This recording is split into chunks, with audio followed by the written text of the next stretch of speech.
బైబిల్లో దేవుడు తనను నమ్మిన తన పిల్లలందరికీ ఇచ్చిన ఒక ఆజ్ఞ. ఏంటది ఆజ్ఞ అంటే,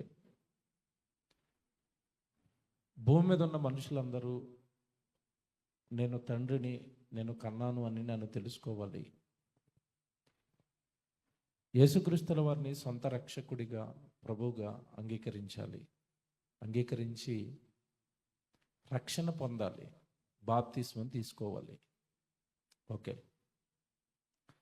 బాప్తిస్మం తీసుకున్న తర్వాత చాలామంది క్రైస్తవుల ఆలోచన ఏంటంటే, మేము రక్షణ పొందాము కనుక వీఆర్ సేఫ్, మేము ఇక సేఫ్లోకి వచ్చేసాం, సేఫ్ జోన్లోకి వచ్చాం అని అనుకుంటున్నారు.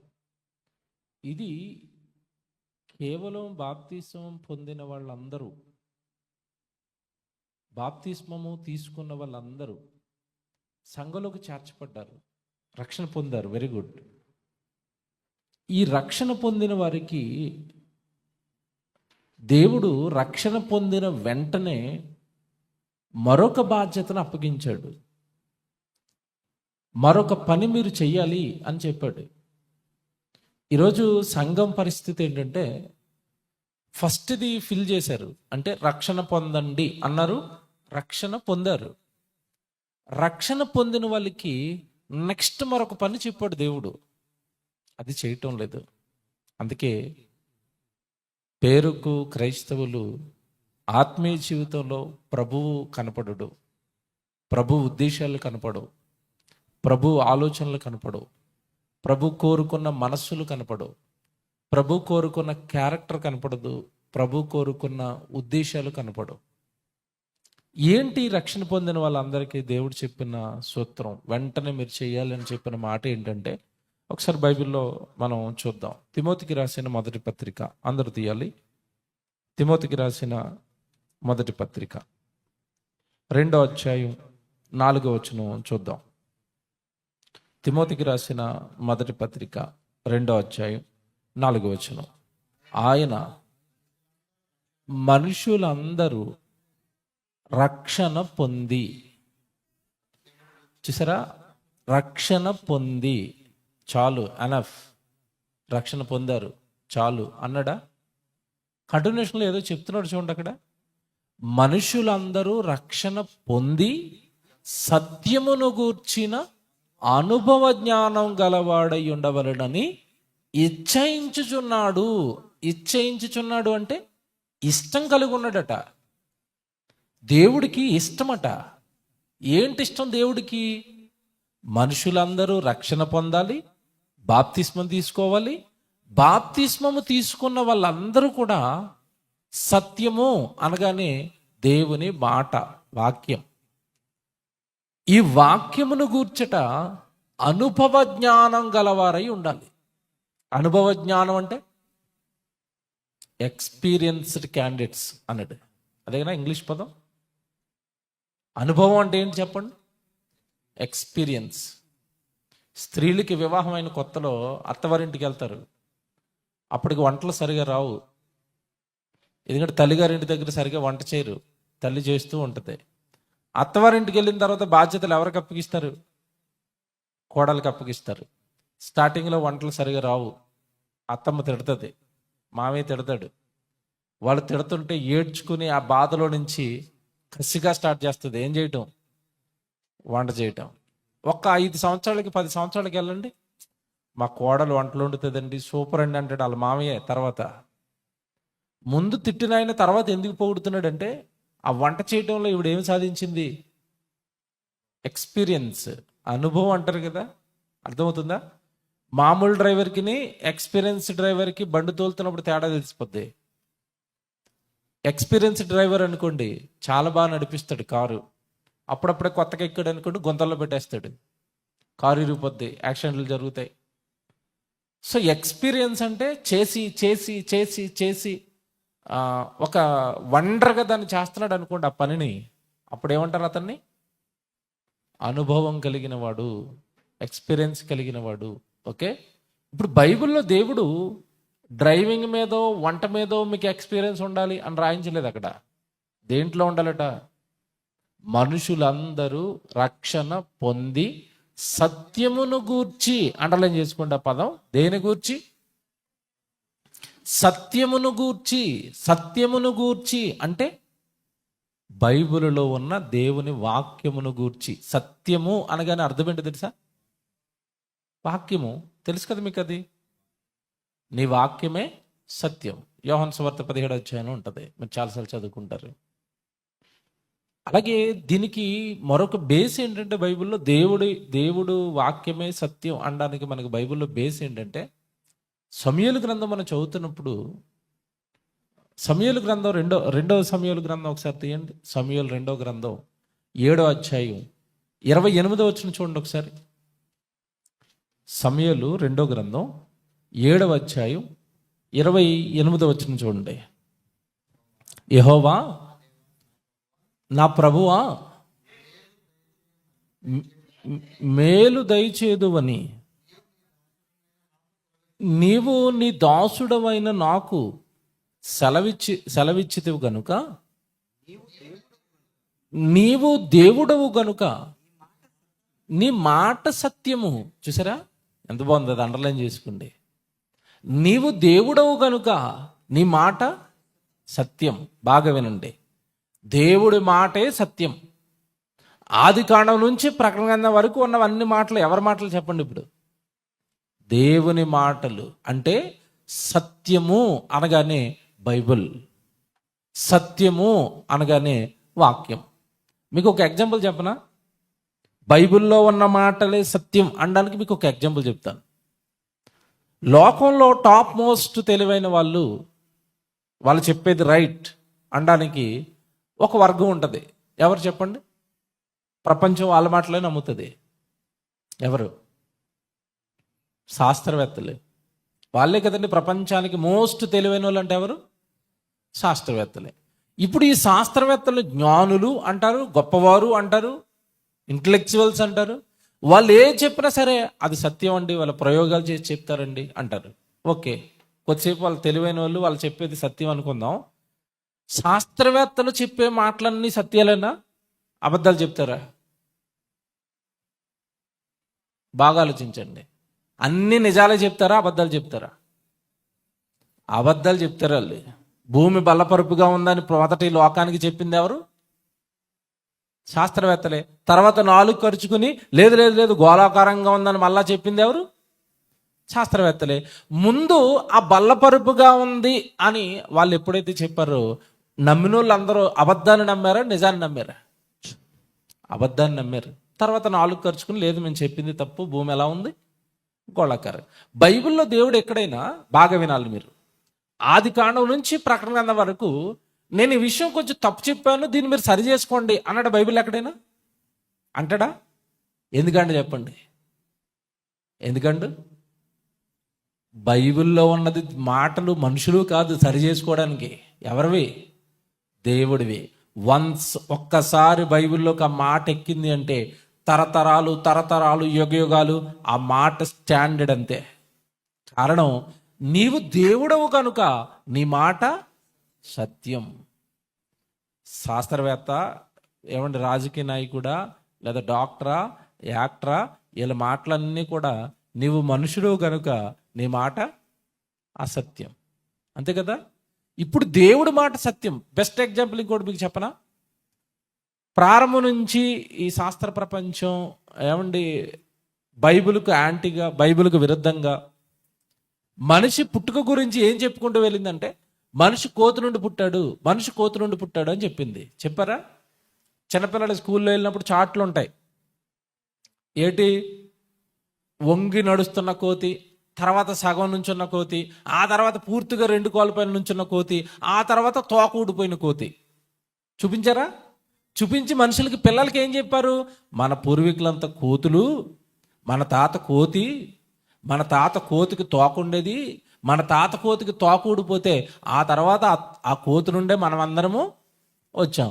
ప్రపంచం అంతా చప్పట్లు కొట్టిందా? చప్పట్లు కొట్టింది. ఇప్పుడు లేటెస్ట్గా సైన్స్ ఏమంటుందంటే, చార్లెస్ డార్విన్ చెప్పిన జీవ పరిణామ సిద్ధాంతం తప్పు, కోతుల నుండి మనుషులు రాలేదు, మేము తప్పు చెప్పేసాం, మమ్మల్ని క్షమించండి.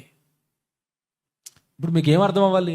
బైబిల్లో దేవుడు ఎక్కడైనా ఒకటి ఇలా చెప్పి లేదు లేదు నేను తప్పు చెప్పాను కొంచెం కరెక్ట్ చేసుకోండి అన్నాడా? ఎవడు నేను బైబిల్ని పిచ్చికి ఎందుకు నమ్ముతానంటే, మీరు ఈ సృష్టిలో కనబడుతున్న దేని గురించి అయినా ఆలోచించండి. దాని గురించి శాస్త్రం పుట్టక ముందు బైబిల్ చెప్తుంది. కొన్ని వందల వేల సంవత్సరాల క్రితం బైబిల్ చెప్తుంది. బైబిల్లో ఏదుందో సృష్టిలో అదే ఉంటుంది. మీరు చూడండి, మీకు ఇక్కడే పట్టుకోవాలి బైబిల్ దైవ గ్రంథం. మీరు ఇక్కడే నమ్మాలి బైబిల్కి తిరుగులేదు. మీరు ఇక్కడే నమ్మాలి బైబిల్ను సృష్టికర్త రాయించాడు అని. బైబిల్లో ఏదైతే ఉంటుందో ప్రపంచంలో మీకు అదే కనబడుతుంది. ఒక ఉదాహరణ చెప్తాను నేను. శాస్త్రం ఏమి లేదు అప్పటికి. క్రీస్తుకు పూర్వం ఈ మాటలు సుమారు 1500 క్రీస్తుకు పూర్వం 1500 సంవత్సరాల క్రితం బైబిల్లో మోషే గారు అని ఒక ఆయన మీకు కనబడతాడు. ఆదికాండం నుంచి ద్వితీయోపదేశకాండం వరకు ఈ 5 పుస్తకాలు రాసింది ఆయనే. ఎవరైనా? మోషే గారి కాలానికి శాస్త్రవేత్తలు ఉన్నారా? లేరు. కానీ ఆయన ఆదికాండాన్ని రాస్తూ ఆదికాండం 1వ అధ్యాయం 14వ వచనంలో పగటిని ఏలుటకు పెద్ద జ్యోతిని, రాత్రిని ఏలుటకు చిన్న జ్యోతిని అన్నాడు. ఏంటి పెద్ద జ్యోతి చిన్న జ్యోతి? సూర్యుడు చంద్రుడు. అసలు అవి ఎందుకు పెట్టాడు దేవుడు అంటే, వాటి వలన మీకు కాలాలు, దినములు, సంవత్సరాలు ఏర్పడతాయి అన్నాడా? ఆదికాండం 1:14లో ఉంది ఇది.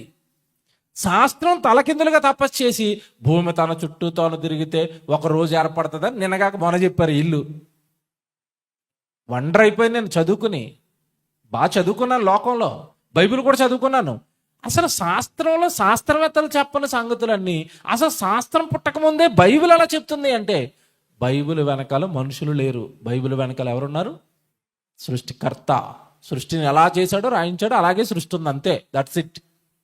కనుక సమూయేలు గారు జ్ఞాపకం పెట్టుకుని అంటున్నాడు, నీవు దేవుడవు కనుక నీ మాట సత్యం.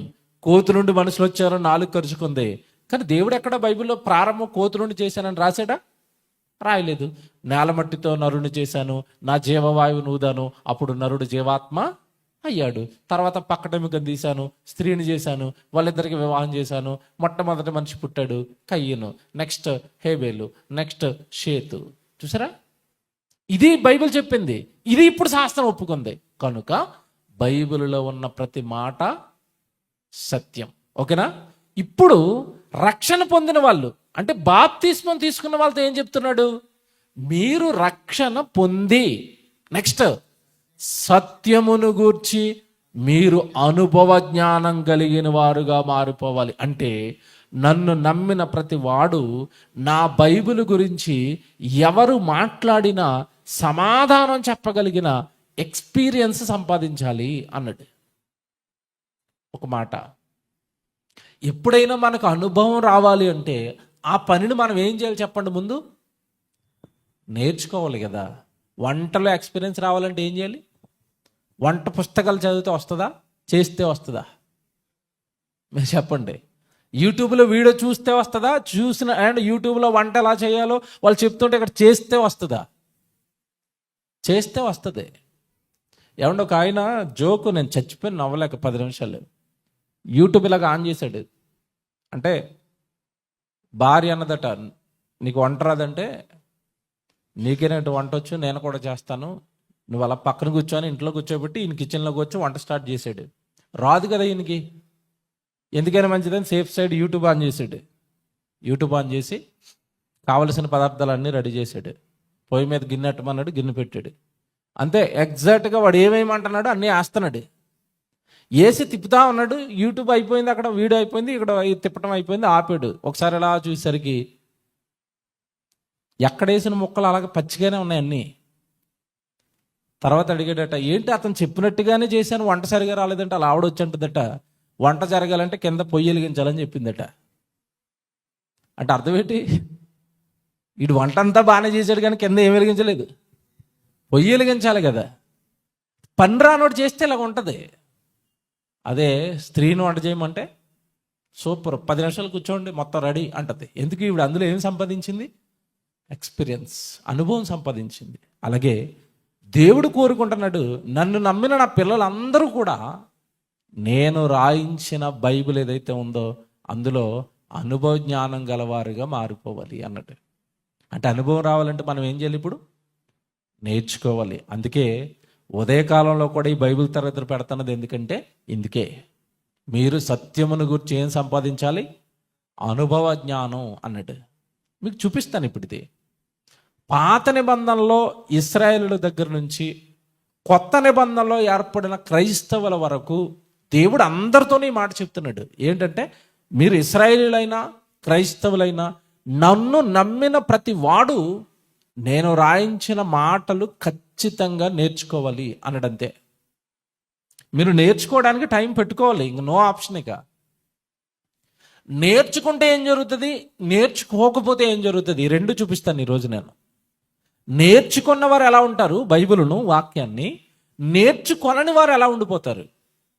ఇక్కడ ఇంకో విషయం ఏంటంటే దేవుడు మీరు అనుభవ జ్ఞానం సంపాదించాలి, బైబిల్ నేర్చుకోండి అన్న తర్వాత మనం అది చేయలేదంటే మనకి ఏదో ప్రమాదం ఉంటుంది. అంతేనా? దేవుడు చెప్పింది మనం చేయలేదనుకోండి, ఖచ్చితంగా మనకేముంటుంది? ప్రమాదం ఉంటుంది. మీరు నేర్చుకోండి అన్న తర్వాత నువ్వు అలాగే చెప్తావు, మాకు అంత టైం లేదు, మేము వంటలు నేర్చుకుంటాం, లోకంలో చదువులు నేర్చుకుంటాం, ఉద్యోగాలు ఎలా చేయాలో నేర్చుకుంటాం, మనుషులతో ఎలా మాట్లాడాలో నేర్చుకుంటాం, ఇవన్నీ నేర్చుకుంటాం తప్ప వాక్యం నేర్చుకోము అన్నామా, ఒక పెద్ద ప్రమాదం ఉందండి. చాలా పెద్ద ప్రమాదం అది. అది మీ ఊహకు అందని ప్రమాదం, వాక్యం నేర్చుకోకపోతే వచ్చే ప్రమాదం. ఓకే, ఏంటో ఆ ప్రమాదం తర్వాత చెప్తాను. మధ్యలో ఇప్పుడు ప్రశ్న వేస్తాను మీకు. ఈ ప్రశ్నకి ఆన్సర్ నాకు చెప్పండి, చివరిలో మీకు ఆన్సర్ వస్తుంది. ఎందుకంటే మీరు చివరి వరకు ఆలోచించాలంటే నేను ఈ ప్రశ్న వేయాలి. ఇప్పుడు రక్షణ పొంది, అక్కడ ఏమన్నాడు ఇందాక దేవుడు? మీరు రక్షణ పొంది, మనుషులందరూ రక్షణ పొంది, నెక్స్ట్ ఏమన్నాడు? సత్యమును గూర్చిన అనుభవ జ్ఞానం సంపాదించాలి అన్నాడు. Very good. నేను రక్షణ పొందాను, బైబిల్ నేర్చుకోవట్లేదు, బైబిల్ చదవటం లేదు, అసలు బైబిల్ ఓపెన్ చేయను, నాకు సంబంధం లేదు అన్నట్టుగా బతుకుతున్నాను. నాకేమైనా ప్రమాదం ఉంటుందా? ఉండదా? పోనీ ఇది పక్కన పెట్టండి, ఇంకో ప్రశ్న అడుగుతున్నాను. బాప్తిస్మం తీసుకున్న వాళ్ళు నరకానికి వెళతారా వెళ్ళరా? చాలాసేపు ఆలోచిస్తారు నాకు తెలిసి. మీరు చెప్పండి అమ్మా, వెళ్ళరా? బాప్తిస్మం తీసుకున్నవాడు నరకానికి వెళతాడా వెళ్ళడా? Simple question. వెళతాడా? వెళ్ళే అవకాశం ఉందా? రక్షణ పొందు కూడా ఎందుకు వెళ్ళిపోయాడు మరి? అది మనం రక్షణ పొందిందే దేన్ని తప్పించుకోవడానికి? పాతాళాన్ని తప్పించుకోవడానికి కదా. మరి రక్షణ పొందిన వాళ్ళు కూడా ఎందుకు వెళ్తున్నారు? దేవుడు చేయమన్నది రెండోది చేయలేదు. రక్షణ పొందిన తర్వాత ఏం చేయమన్నాడు? సత్యం గూర్చి అనుభవం సంపాదించండి. మీకు సింపుల్గా అర్థం కావడానికి ఒక ఉదాహరణ చెప్తాను. స్కూల్కి వెళ్ళిన ప్రతి పిల్లోడు కలెక్టర్ అయిపోతాడా? ఎందుకు అవడు చెప్పండి, చెప్పాలి. ఎందుకు అవడు? స్కూల్కి వెళ్ళిన వాళ్ళు అందరూ కలెక్టర్లు ఎందుకు అవరు? స్కూల్కి వెళ్ళాడు కానీ అక్కడ చదవలేదు. అర్థమైందా? ఈడు రక్షణ పొంది సంఘంలోకి వచ్చాడు కానీ ఏం నేర్చుకోలేదు? వాక్యం నేర్చుకోకపోతేనే నరకానికి వెళ్ళిపోతారండి. చూపిస్తాను. ఇది మైండ్లో పెట్టుకుని ప్రసంగం వినండి. ఇక్కడి నుంచే ఇది మైండ్లో పెట్టుకుని ప్రసంగం వినండి. రక్షణ పొందిన తర్వాత బైబిల్ నేర్చుకోలేదు అంటే ఆ రక్షణ నిలబడే అవకాశం లేదు. అది నిలబడదు, ఆ రక్షణ నిలబడదు. ఆ పొందిన రక్షణ వీడిని పరలోకానికి తీసుకుని వెళ్ళదు, ఖచ్చితంగా నరకానికి వెళ్తాడు. ఎలాగో చూపిస్తాను, బైబిల్లో ఉదంతాలు చూపిస్తాను, బైబిల్లో రెఫరెన్సులు చూపిస్తాను, బైబిల్లో ఆయా సందర్భాలు మీకు చూపిస్తాను. రక్షణ పొందిన తర్వాత వాక్యం నేర్చుకోకపోతే ఎంత ప్రమాదం ఉంటుందని మీకు ఈరోజు అర్థమవుతుంది. Very good. బైబిల్లో పాత నిబంధనలో ఇశ్రాయేళ్ల సంఘం, ఇశ్రాయేల్ అంతా కూడా దేవునికి సంఘం, ఇశ్రాయేల్ అంతా కూడా దేవుని పిల్లలు. వాళ్ళతో ఏం చెప్తున్నాడో పాత నిబంధనలో ఒకసారి బైబిల్ తీయండి. ద్వితీయోపదేశకాండం తీయండి. ద్వితీయోపదేశకాండం 31వ అధ్యాయం 12వ వచనం చూద్దాం. ద్వితీయోపదేశకాండం 31వ అధ్యాయం 12వ వచనం చూద్దాం. మీ దేవుడైన యెహోవాకు మీరు భయపడి, చూసారా, మీ దేవుడైన యెహోవాకు భయపడి ఆ పదం ఉందా బైబిల్లో? భయపడి. యెహోవాకు భయపడాలి. కానీ ఈరోజు ప్రజల దగ్గర కాస్త కోస్త భక్తి ఉంది, కానీ దేవుడు అంటే భయం ఉందా? భయం ఉందండి? దేవుడు అంటే నాకు భయం అన్న వాళ్ళు ఉన్నారా? లేరు. భయం ఉన్నవాడు ఏం చేస్తాడు తెలుసా? జాగ్రత్త చదవండి వచ్చినమే. మీరు మీ దేవుడైన యెహోవాకు భయపడి ఈ ధర్మశాస్త్ర వాక్యములన్నిటినీ అనుసరించి నడుచుకొనున్నట్లు. భయపడే ప్రతి వాడు ధర్మశాస్త్రాన్ని చదువుతాడు. ఎందుకంటే దేవుడు ఎలా బ్రతకమన్నాడో నాకు తెలియాలంటే నేను బైబిల్ చదవాలి. దేవుడు ఎలా ప్రవర్తించమన్నాడో నాకు తెలియాలి అంటే నేను బైబిల్ చదవాలి అని ప్రతి వాడు బైబిల్ చదువుతాడు. భయపడేవాడు బైబిల్ చదువుతాడు. దేవుడికి భయపడే ప్రతి వాడు బైబిల్ చదవాలి. మీరు మీ దేవుడైన యెహోవాకు భయపడి ఈ ధర్మశాస్త్ర వాక్యములన్నిటిని అనుసరించి నడుచుకున్నట్లు పురుషులేమి. ఏమండి జాగ్రత్తగా వినాలే. బైబిల్ ఎవరెవరు చదవాలి, ఎవరెవరు నేర్చుకోవాలట?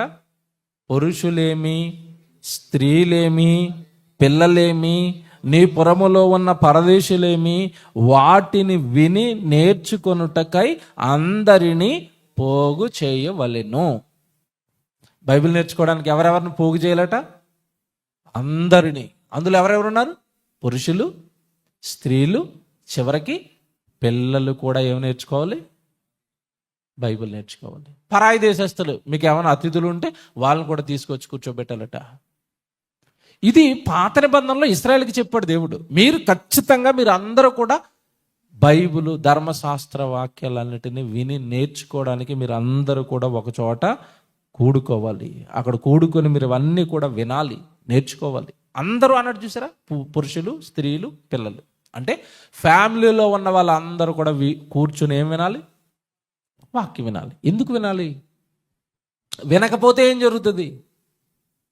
వినకపోతే ఏం జరుగుతుంది? ఏం జరుగుతుంది తెలుసా? దేవుడు ధర్మశాస్త్రం నువ్వు ఎప్పుడైతే వినటం లేదో, వాక్యం నువ్వు ఎప్పుడైతే వినటం లేదో, వాక్యం నువ్వు ఎప్పుడైతే చదవటం లేదో, దేవుడు ఉద్దేశాలు నీకు తెలీదు, దేవుడు ఇష్టాలు నీకు తెలీదు, దేవుడు ఎప్పుడు కోపపడతాడో తెలీదు, దేవుడు ఎవరిని శిక్షిస్తాడో తెలీదు, దేవుడు మనం ఏం చేస్తే సంతోషపడతాడో తెలీదు. అంటే దేవుడు గురించిన సమాచారం మొత్తం మనం కోల్పోతాము. మన జీవితం ఎలా ఉంటే దేవుడు మనల్ని దీవిస్తాడో మనకు తెలీదు.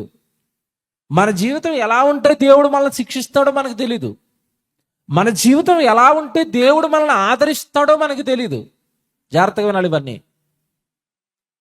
దేవుడిని ఏం అడగాలో తెలీదు, దేవుడిని ఏం అడగకూడదో తెలీదు. బైబిల్లో ఒక వచనం ఉంటుంది, మీ అందరికీ తెలుసు. అందరికీ దొరికిన బంగారపు వాక్యం అది బైబిల్లో. ఏ వాక్యం అంటే అడుగుడి మీకు ఇయ్యబడును. ఉందమ్మా బైబిల్లో? ఉంది. దేవుడు ఏం చేయమంటున్నాడు? అడగమంటున్నాడు. ఇందుకు ఏం అడగాలి? ఏం అడగాలి? ఓ పాస్టర్ గారు ప్రసంగం చేస్తున్నాడు, నా ముందు ప్రసంగం చేస్తూ మధ్యరాత్రిలో 2 గంటలకు ఫోన్ చేసిందట ఒక ఆవిడ. ఫోన్ చేసి పాస్టర్ గారు మీతో మాట్లాడాలి అంటుందట. ఈయన అనుకున్నాడట అవతల ఆవిడకి ఏదైనా కష్టం వచ్చిందేమో అనుకుని, చెప్పమ్మా ఏమైనా ఈ టైంలో ఫోన్ చేసామంటే ఏదైనా కష్టం వచ్చిందా, ఏంటి నీ సమస్య అంటే, ఏం లేదు పాస్టర్ గారు బైబిల్లో ఒక వాక్యం ఉంది కదా అంటే, చెప్పమ్మా ఏ వాక్యం అంటే, అడుగుడి మీకు ఇయ్యబడినని ఉంది కదా. ఉంది. పాస్టర్ గారు నాకు కొంచెం నిద్ర రావట్లేదు, దేవుడిని అడగండి అంటుందట. 2 గంటలకు ఫోన్ చేసి ఏం అడగమంటుంది? నాకు నిద్ర రావట్లేదు, ఆ వచనం ఉంది కాబట్టి మీరు దేవుడు ఇప్పుడు ఏం అడగాలి? నిద్ర అడగండి. అందుక వచనం రాయించింది. మీరు ఆలోచించండి. అంటే అడుగుడి నీకు ఇయ్యబడును అన్నప్పుడు ఏం అడగాలో నీకు తెలియాలి. మీకు సింపుల్గా ఒక ఉదాహరణ చెప్తాను. అడగటం తెలియకపోతే ఫూల్స్ అయిపోతాం. ఎలా ఫూల్స్ అయిపోతాం తెలుసా? మేము ఫ్లైట్ మీద వచ్చాం. ఎయిర్పోర్ట్లో ఎంక్వైరీ దగ్గరికి వెళ్ళి, ఏమంటే శివమొగ్గకి బస్సు ఎప్పుడు వస్తుందని అడిగాను అనుకోండి. ఎక్కడ అడుగుతున్నాను నేను? వెళ్ళి ఎయిర్పోర్ట్లోకి వెళ్ళి శివమొగ్గ వెళ్ళాలి నేను, బస్సు ఎప్పుడు వస్తుందని అడిగాను అనుకోండి. వాడు ఏమంటాడు? బోర్డు పెట్టాడు మీకు ఏదైనా కావాలంటే నన్ను అడగండి అని. బోర్డు పెట్టాడు కదా, ఎయిర్పోర్ట్కి వెళ్ళి ఏది పడుతుంది అడుగుతానా? అక్కడ ఏం అడగాలి వాడిని అడిగితే? ఫ్లైట్స్ గురించి అడిగితే చెప్తాడు. అంతే కదండి. బస్ స్టాండ్కి వెళ్ళి బస్ స్టేషన్లో విచారణ, మీకు ఏదైనా ఇబ్బందులు ఉంటే మమ్మల్ని సంప్రదించండి అని బోర్డు ఎడతాడు. ఆయన దగ్గరికి వెళ్ళి గోదావరి ట్రైన్ ఎప్పుడు వస్తుంది అని అడిగామనుకోండి, ఏమంటాడు? నువ్వు వచ్చింది ఎక్కడికి, నువ్వు అడుగుతున్న సమాచారం ఏంటో అడగడానికి కూడా జ్ఞానం ఉండాలి కదా అంటాడా అండ. అలాగే దేవుణ్ణి ఏం అడగాలి, తెలియాలిగా నీకు. తెలియాలంటే ఏం చదువుకోవాలి? బైబిల్ చదువుకోవాలి. దేవుడు నిన్ను ఎప్పుడు ఆదరిస్తాడు? ఒకన తల్లి వారిని ఆదరించినట్లుగా నేను మిమ్మల్ని ఏం చేస్తానన్నాడు? ఆదరిస్తానన్నాడు. ఎవరిని ఆదరిస్తాడు? ఎవరిని ఆదరిస్తాడు తెలీదు. దూతలను కాపలాగా పెట్టి మిమ్మల్ని కాపాడుతాను అన్నాడు. ఎవరిని కాపాడుతాడు? వీడు పొద్దంతమాను ఊరి మీద పడి తిరిగి పాపాలన్నీ చేసి రాత్రి వచ్చి మంచం మీద పడుకునేటప్పుడు ప్రార్థన చేస్తాడు, తండ్రి నేను నిద్రలోకి వెళుతున్నాను, నీ బంగారపు దూతలను నా మంచం చుట్టూ కాపలా పెట్టు అంటాడు. ఇప్పుడు వీడు కాపలా పెడతాడా దేవుడు దూతల్ని? అంటే దూతల్ని కాపలాగా పెడతానన్నది ఎవరికి పెడతాడు? ఎవరిని ఆదరిస్తాడు? దేవుణ్ణి అడిగేటప్పుడు ఏం అడగాలి? మీకు అర్థమవుతుందా?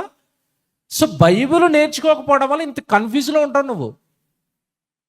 దేవుడు ఉద్దేశాలు తెలీదు, దేవుడి సంకల్పం తెలీదు, దేవుడి ఆలోచనలు తెలీదు, మన జీవనం భూమి మీద దేవుళ్ళు ఎలా కొనసాగించాలో కూడా మనకి తెలీదు బైబిల్ నేర్చుకోకపోతే.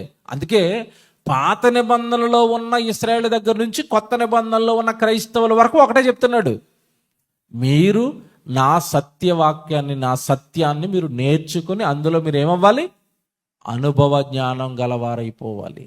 లేకపోతే ఏంటి ప్రమాదం అంటే పొందుకున్న రక్షణ ఖచ్చితంగా కోల్పోతావు. ఇది ఎన్నో అధ్యాయం ఇప్పుడు మీరు చదువుకున్నది? 31వ అధ్యాయం. 17వ అధ్యాయానికి రండి. ఇదే ద్వితీయోపదేశకాండంలో 17వ అధ్యాయానికి రండి. 19వ వచనం చూడండి. 17వ అధ్యాయం ఏమండి 19వ వచనం చూడండి. తన రాజ్యమందు తానును తన కుమారులను ఇశ్రాయేలు మధ్యను దీర్ఘాయుష్మంతులగుటకై తాను తన సహోదరుల మీద గర్వించి ఈ ధర్మమును విడిచిపెట్టి కుడికి గాని ఎడమకు గాని తాను తొలగకయుండునట్లు తన దేవుడైన యెహోవాకు భయపడి ఈ ధర్మశాస్త్ర వాక్యములన్నిటినీ అన్నాడు. చూడండి అక్కడ, ఈ ధర్మశాస్త్ర వాక్యములన్నిటినీ, ఈ కట్టడలను అనుసరించి నడవ నేర్చుకొనుటకు అతడు తాను బ్రతుకు దినములన్నిటను ఆ గ్రంథమును చదువుచుండవలెను. చూసారా? తాను బ్రతుకు దినములన్నిటను ఆ గ్రంథాన్ని ఏం చేయాలట? చదవాలి. ఎవరిని అంటున్నాడు తెలుసా చదవమనిది? ఎవరిని అంటున్నాడు తెలుసా? రాజ్యాన్ని పరిపాలించే రాజు సహితము ఈ గ్రంథాన్ని చదవాలి.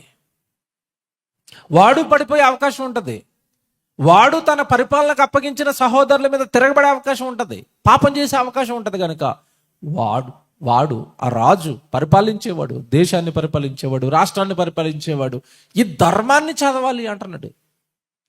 ఏమన్నా ఆ పదం చూస్తేనండి చివరిది, తాను బ్రతుకు దినములన్నిటను ఆ గ్రంథమును, అంటే ఎంతకాలం బ్రతికితే అంతకాలం ఏం చదవాలంటే ఇప్పుడు బైబిల్ చదవాలి.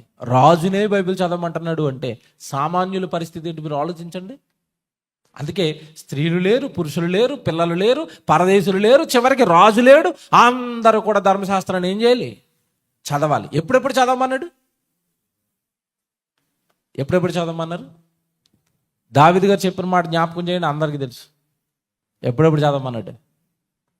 యెహోవా ధర్మశాస్త్రమునందు ఆనందించుచు సంతోషించుచు దివారాత్రములు దానిని ధ్యానించువాడు ధన్యుడు. ఎప్పుడెప్పుడు చదవమన్నాడు? ఆయన ఒక అడుగు ముందుకేసాడు. ప్రతిరోజు చదవాలని ఎక్కడుంటే దావీదు గారు ఏమంటున్నాడు తెలుసా? దినము రాత్రి, అంతేనా? పగలు రాత్రి దివారాత్రములు దానిని ధ్యానించేవాడు ధన్యుడు. చదవమన్నాడా? ధ్యానించమన్నాడా? ధ్యానించడం అంటే ఏంటి చెప్పండి? చదవటం వేరు, ధ్యానించటం వేరు తెలుసా? ధ్యానించటం అంటే ఆ వచనం ఒక ప్రసంగం మీరు విన్నప్పుడు ఆ ప్రసంగాన్ని మైండ్లో పెట్టేసుకుని దాని గురించే ఆలోచిస్తున్నారనుకోండి, దాన్ని ఏమంటారు? దాన్ని ధ్యానించటం. చదవటం నాకు తెలుసండి, చదవటం చాలా ఈజీ అండి. ధ్యానించి అర్థం చేసుకుని బ్రతకటం కష్టం తెలుసా? బైబిల్ చదవటం చాలా ఈజీ. చాలామంది బైబిల్ చదువుతారు. ఎలా చదువుతారంటే న్యూస్ అనౌన్స్మెంట్లు చదివినట్టు చదువుకుంటా పోతారు, రైల్లాగా రయ్యమనుకుంటా. దానివల్ల ఏం ఉపయోగం ఉండదు. ఆగాలి, ఆలోచించాలి, దేవుణ్ణి అడగాలి. అది అర్థం కాకపోతే ఎవరైనా మంచి వాక్యం వచ్చిన ఆయన దగ్గరికి వెళ్ళి ఈ సందర్భం నాకు అర్థం కావట్లేదండి, ఈ వాక్యం నాకు అర్థం కావట్లేదని అడగాలి, అడిగి నేర్చుకోవాలి. నీకు ఆసక్తి ఉంటే ఖచ్చితంగా నిన్ను నేర్పించే వాళ్ళని ఎవరో ఒకరు నీకు తోడుగా ఇస్తాడు దేవుడు. నపుంసకుడు బైబిల్ చదువుకుంటా వెళ్తున్నాడు రథం మీద కూర్చుని, అతనికి అర్థం కావట్లేదు. అప్పుడు దేవుడు ఎవరిని పంపించాడు? పిలుపుని పంపించాడు. అంటే నీకు ఆసక్తి ఉంటే నీ దగ్గర ఖచ్చితంగా ఎవరో ఒకరిని ఏం చేస్తాడు? పంపిస్తాడు. బైబిల్ చదివే ఆసక్తి నీకుంటే, బైబిల్ నేర్చుకోవాలనే ఆసక్తి నీకుంటే ఖచ్చితంగా ఏదో ఒక రకంగా దేవుడు నీకు సహాయం చేస్తాడు. బైబిల్ నేర్పిస్తాడు నీకు. బైబిల్లో ఉన్న ప్రతి సందర్భం అర్థమవుతుంది నీకు. బైబిల్ పైన అవగాహన వస్తుంది, దేవుడి ఉద్దేశాలపైన అవగాహన వస్తుంది, నలుగురిని మంచి సన్మార్గంలో నడిపించడానికి కాస్త జ్ఞానం వస్తుంది బైబిల్ నేర్చుకుంటే. కనుక పురుషులు, స్త్రీలు, పిల్లలు, రాజు ప్రతి దినము ఏం నేర్చుకోవాలట? బైబిల్ నేర్చుకోండి, బైబిల్ నేర్చుకోండి. ఎందుకు చెప్తున్నాడు బైబిల్ నేర్చుకోండి అని? వీళ్ళకి బైబిల్ నేర్చుకోండి అని. ఏమంటే క్రైస్తవ్యంలో జరుగుతున్న తప్పు చెప్తాను, తప్పు కాదు మీరు చెప్పండి. బైబిల్ నేర్చుకోండి అని దేవుడు చెప్పాడు. ఇందులో రాయబడినవన్నీ నేర్చుకోండి అన్నాడా? మీకు నచ్చినవి కొన్ని నేర్చుకోండి అన్నాడా? ఇందా చదివిన మాటలో వాక్యములన్నిటినీ అన్నాడా? అన్నాడు. నేను మాట్లాడుతాను, బైబిల్లో ఉన్న అన్ని మాటలు క్రైస్తవులకి ఇష్టమా? కొన్ని ఇష్టమా? బాగా ఆలోచించండి. అన్నీ ఇష్టమా? కొన్ని ఇష్టమా? కొన్నే ఇష్టం. ఏవి ఇష్టం చెప్పండి మనకి? ఆశీర్వాదాలు ఇష్టం. ఫ్రిడ్జ్ మీద, డోర్ మీద, కొత్తగా కొన్న వాహనాల మీద అన్నీ ఏం రాసుకుంటాం చెప్పండి? మనం ఏం రాసుకుంటాం? నీ రాకపోకలు యందు యెహోవా నిన్ను కాపాడును. ఎందుకంటే అది మనసుకి కాపాడేస్తాడు అన్నది ఆనందం వచ్చింది కనుక రాసేస్తాం. అంతేనా? ఫ్రిడ్జ్ మీద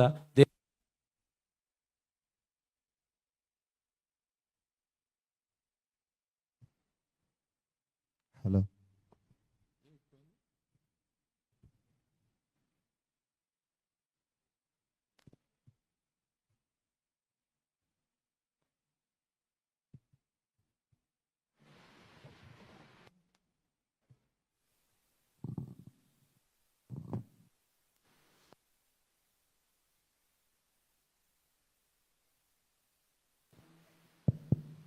ఓకే, ఇవన్నీ మీరు జాగ్రత్తగా వింటారండి. ఆశీర్వాద వచనాలు మనం బాగా ఇష్టపడతాం. చాలామందికి ఏం చదువుతున్నారండి బైబిల్లో అంటే, ఎప్పుడు జీవితకాలం చూడండి కీర్తన గ్రంథం. ఆ కీర్తన గ్రంథం ఎందుకు చదువుతారంటే, కీర్తన గ్రంథంలో అన్ని దావీదు కీర్తనలు ఉంటాయి, ఎటు యుద్ధానికి పోయినా నన్ను కాపాడుతున్నాడు అని ఉంటాయి అందులో. అందుకే చాలామందికి కీర్తనలు అంటే ఇష్టం, కీర్తన గ్రంథం అంటే ఇష్టం, అవే బాగా చదువుతారు. ఇప్పుడు వచనం చూపిస్తాను మీకు. ఆశీర్వాద వచనాలే మనుషులు ఇష్టపడటం వల్లండి దేవుడి కోపం మనుషులకి తెలియలేదు, దేవుడు పెట్టే శాపాలు మనుషులకు తెలియలేదు, దేవుడు వేసే శిక్షలు మనుషులకు తెలియలేదు. అందుకే ఈరోజు క్రైస్తవ సమాజంలో దేవుడు అంటే భయం లేకుండా పోయింది. భక్తి ఉంది కానీ ఏం లేదు, భయం లేదు. భక్తి దేనిని పట్టు పుట్టిందంటే దేవుడు ఆశీర్వదిస్తాడు కనుక భక్తి. అదే భయం ఉంటే పాపం చేస్తాడా? చేయడు. పాపాలు పెరగడానికి గల కారణం ఏంటో తెలుసా? దేవుడంటే భయం ఉంది, దేవుడంటే భక్తి ఉంది కానీ దేవుడంటే భయం లేదు. భయపడాలి అంటే పాపం చేసిన వాడిని దేవుడు ఏ విధంగా శిక్షిస్తాడో రాశాడు, అవన్నీ మనము చదవాలి. ఒకప్పుడు మోషే తదనంతరం ఇశ్రాయేలుకి లీడర్ ఎవరంటే యెహోషువ. వాళ్ళందరికీ కాపరి, వాళ్ళందరినీ నడిపించింది ఎవరు అంటే యెహోషువ. ఈ యెహోషువ సేమ్ మోషే గారు ఎలాగైతే అందరిని నిలబెట్టి వాక్యాలు చెప్పించాడో, ఈయన కూడా వాక్యాలు చెప్పించాడు. ఏ వాక్యాలు చెప్పించాడు తెలుసా? ఒకసారి యెహోషువ గ్రంథం తీయండి, జాగ్రత్తగా రాసుకోండి. అంటే ఒక సేవకుడు, బోధకుడు క్రైస్తవులకు కానివ్వండి, ఆ రోజున ఇశ్రాయేలుకి కానివ్వండి, బైబిల్లో దేవుడు రాయించినవి అన్నీ నేర్పించాలి. మనకిష్టమైనవి నేర్పిస్తానంటే కుదరదు. లేదా ప్రజలకు ఆశీర్వాదాలు ఇష్టం కనుక ఆశీర్వాదాలే నేర్పిస్తానంటే కుదరదు. యెహోషువ గ్రంథం 8వ అధ్యాయం 34 చూడండి. యెహోషువ గ్రంథం 8వ అధ్యాయం 34 వచనం. ఆ ధర్మశాస్త్ర గ్రంథములో వ్రాయబడిన వాటన్నిటిని బట్టి, అన్నిటిని టోటల్ అంటున్నాడు చూసారా, A to Z దేవుడు ఏవైతే రాయించాడో అన్నిటిని బట్టి, ఆ ధర్మశాస్త్ర వాక్యములన్నిటినీ అనగా దాని దీవెన వచనమును దాని శాపవచనమును చదివి వినిపించెను. ఏమి వినిపించాడట? దీవెన వచనము, నెక్స్ట్ శాపవచనం. ఈరోజు మీకు సభల్లో ఎక్కడైనా శాపవచనాలు వినపడతాయా? బోధకుల నోట ఎక్కడైనా శాపాలు వినపడతాయా? మీటింగ్ టైటిల్ ఏం పెడతారు చెప్పండి?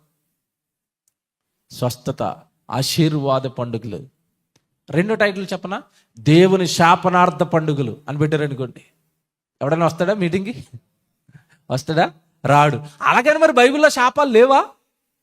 ఉన్నాయా? లేవా? ఉన్నాయి. మరి ఆశీర్వాదాలు వింటూ శాపాలను పక్కకు తొక్కేసారేటి? అవి నేర్చుకోవట్లేదేటి? అవి వింటం లేదేటి?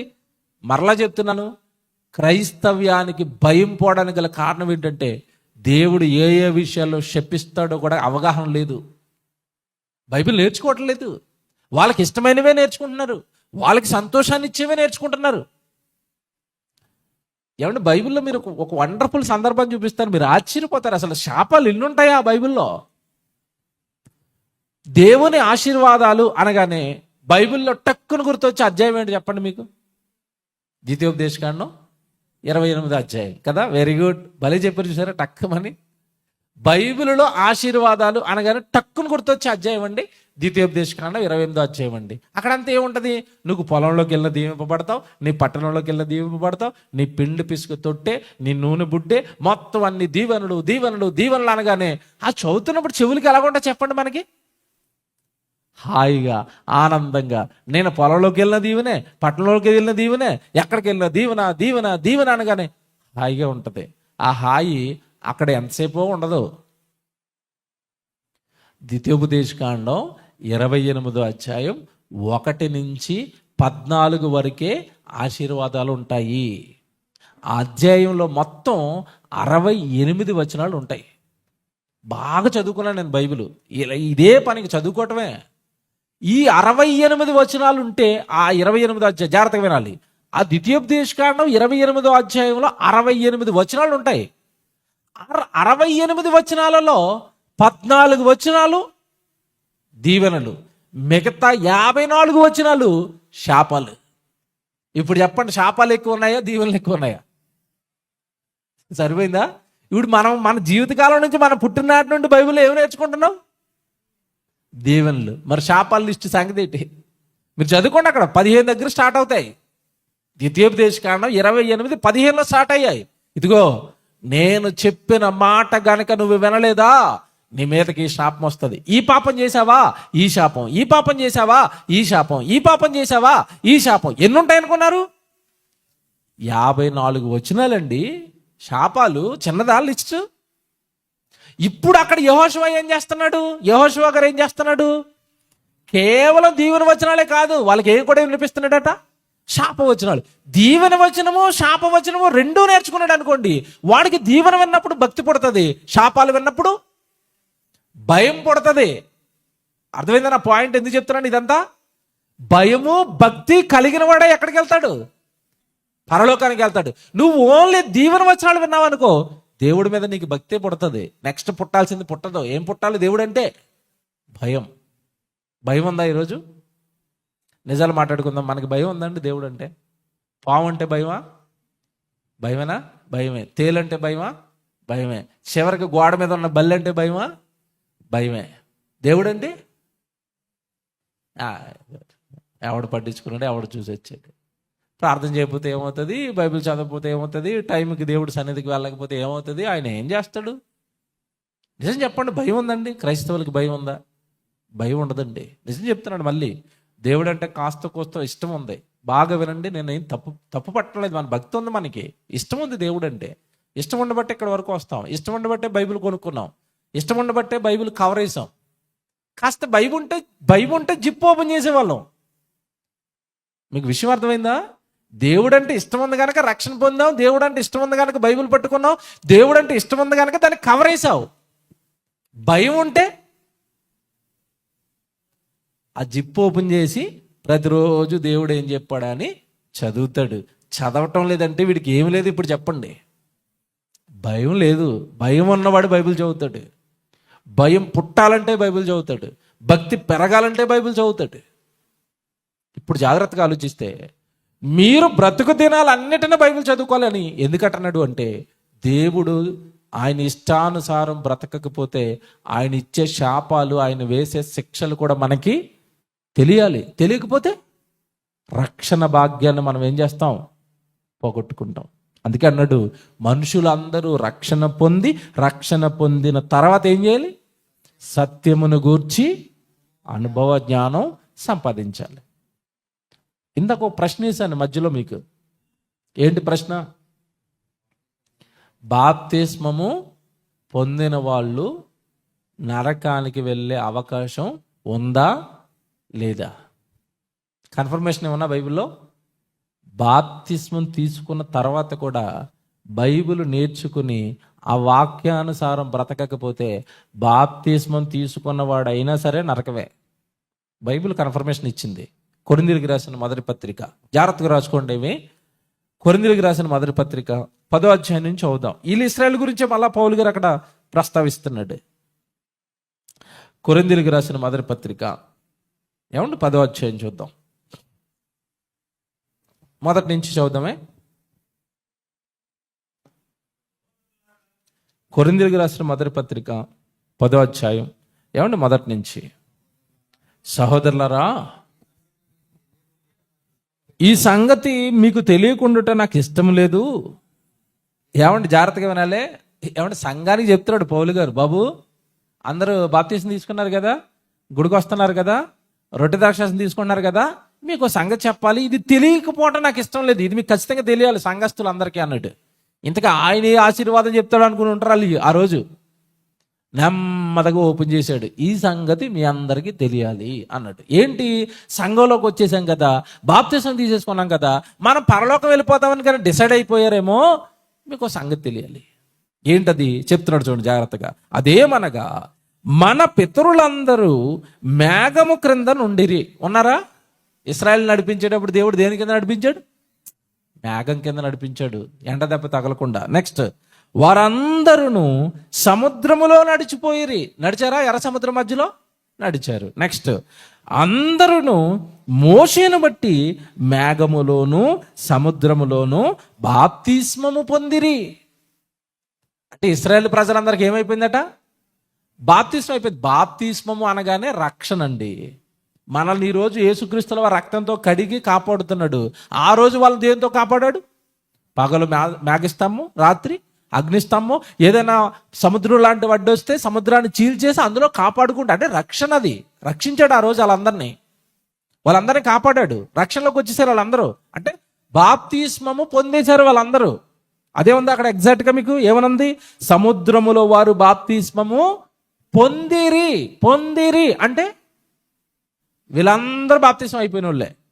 రైట్. నెక్స్ట్, అందరూ ఆత్మ సంబంధమైన ఒకే ఆహారము భుజించిరి. అంతేనా? అందరూ ఒకటే ఆహారం తిన్నారు. ఆ రోజు తిన్నారు. ఏం తిన్నారు? మన్నా. ఈరోజు రక్షణ పొందిన వాళ్ళందరూ కూడా ఒక ఆహారం తింటాం మనం అందరం. ఏ ఆహారం? యేసుక్రీస్తుల వారి శరీరం, యేసుక్రీస్తుల వారి రక్తం. దేవుడు ప్రతి వారము దేవుడు మనకి చేస్తున్న విందది, మనం తింటున్నాం ఇక్కడ. Very good. రైట్. నెక్స్ట్, అందరూ ఆత్మ సంబంధమైన ఒకే పానము చేసిరి. ఆ రోజు వాళ్ళు నీళ్ళు తాగారు, ఈ రోజు మనం యేసుక్రీస్తుల వారి రక్తం త్రాగుతున్నాం. రైట్. ఏలయనగా తమ్మును వెంబడించిన ఆత్మ సంబంధమైన బండలోనిది త్రాగిరి. ఆ బండ క్రీస్తే. ఆ రోజు వాళ్ళకి తోడుగా ఉండి నీళ్ళు ఇచ్చి ఆహారం ఇచ్చింది క్రీస్తే. ఈరోజు మనకి రక్తం ఇచ్చి దేహాన్ని ఇచ్చి మనల్ని కాపాడుతున్నది కూడా క్రీస్తే. వాళ్ళకి మనకి ఏం తేడా లేదు, ఇశ్రాయేల్కి మనకి. నెక్స్ట్, అయితే వారిలో ఎక్కువ మందా తక్కువ మందా? అండర్లైన్ చేసుకోండి ఆ పదాన్ని. బాంబు వేస్తాను ఇప్పుడు, ఇది బాంబు ఇది. అయితే వారిలో ఎక్కువ మంది, బాప్తిస్మము తీసుకున్న వారిలో ఎక్కువ మంది దేవునికి ఇష్టలుగా ఉండకపోయిరి. బాప్తిస్మం తీసుకున్న వాళ్ళట ఎక్కువ మందట దేవునికి ఇష్టలుగా లేరట. మనమేమనుకున్నాం ఇంతకాలం? బాప్తిస్మం తీసుకున్న వాళ్ళందరినీ దేవుడు ఇష్టపడేస్తాడు, నాకు కాకపోతే దేవుడు ఎవరిని ప్రేమిస్తాడు అనుకున్నాం మనమంతా ఇంతకాలం. లోకస్తులంతా నిజనులు, లోకస్తులంతా పాపాత్ములు, వాళ్ళకి దేవుడు అయిష్టులు, వాళ్ళు నన్ను మాత్రం దేవుడు ఇష్టపడుతున్నాడు అని అనుకున్నారు. ఎవరు? బాప్తిస్మం తీసుకున్న వాళ్ళు. కానీ ఇక్కడ ట్విస్ట్ ఏంటంటే, బాప్తిస్మము తీసుకున్న వాళ్ళల్లో ఎక్కువ మందట దేవుడికి ఇష్టలు కాలేకపోయారు. అదేంటండి, ఎందుకు వీళ్ళు ఇష్టలు కాలేదు? ఎందుకు దేవుడు వాళ్ళని ఇష్టపడలేదు? దేవుడు ఎందుకు వాళ్ళని బాప్తిస్మం తీసుకొని ఎందుకు ఇష్టపడలేదు, ప్రేమించలేదు? బాప్తిస్మం ఏమి వాళ్ళు కష్టపడి వచ్చింది కాదు, ఆయన కష్టపడే బాప్తిస్మం ఇచ్చాడు. అవునా కదా? ఈరోజు మనకు వచ్చిన రక్షణకు మనం ఏమైనా కష్టపడ్డామా? కష్టపడింది ఎవరు? క్రీస్తు. మనం నీటిలో హాయిగా మునిగి లేచాం అంతే. రక్షణ పొందేసిన వాళ్ళు ఏదో కష్టపడేశారని అనకండి. బాప్తిస్మం తీసుకున్నప్పుడు నేను చాలా ఆయాసపడిపోయినా అన్న వాళ్ళు చేయొద్దండి. ఏం లేదు, పాస్టర్ గారు హాయిగా అలా తీసుకెళ్ళాడు, అలా టక్కమని ముంచాడు, అలా లేపాడు, దేవుని స్తోత్రం, నువ్వు రక్షించబడ్డావు పో అన్నాడు. ఏం కష్టం? కానీ ఆ రక్షణ నువ్వు పొందుకోవడానికి ఒక ఆయన కష్టపడ్డాడు. ఎవరు? యేసుక్రీస్తు. ఎంత కష్టపడ్డాడు? మేకులు వేయించుకున్నాడు, ముళ్ళ కిరీటం పెట్టించుకున్నాడు, బల్లెపు పోటు పొడిపించుకున్నాడు, శరీరం నిండా కొరడా దెబ్బలు తిన్నాడు, శిలువ యాగానంతా భరించాడు, రక్తానంతా కార్చాడు. ఆ నొప్పిని ఇప్పటికీ వర్ణించలేం. వర్ణిస్తారా? ఇప్పటికీ వర్ణించలేనంత బాధపడ్డాడు. ఎవరు? క్రీస్తు. ఆయన బాధపడితే మనకేం వచ్చింది? రక్షణ హాయిగా వచ్చేసింది. పెద్ద కష్టమేమి లేదు ఇందులో. ఇప్పుడు జాగ్రత్తగా వినాలి. ఈ రక్షణ హాయిగానే వచ్చింది.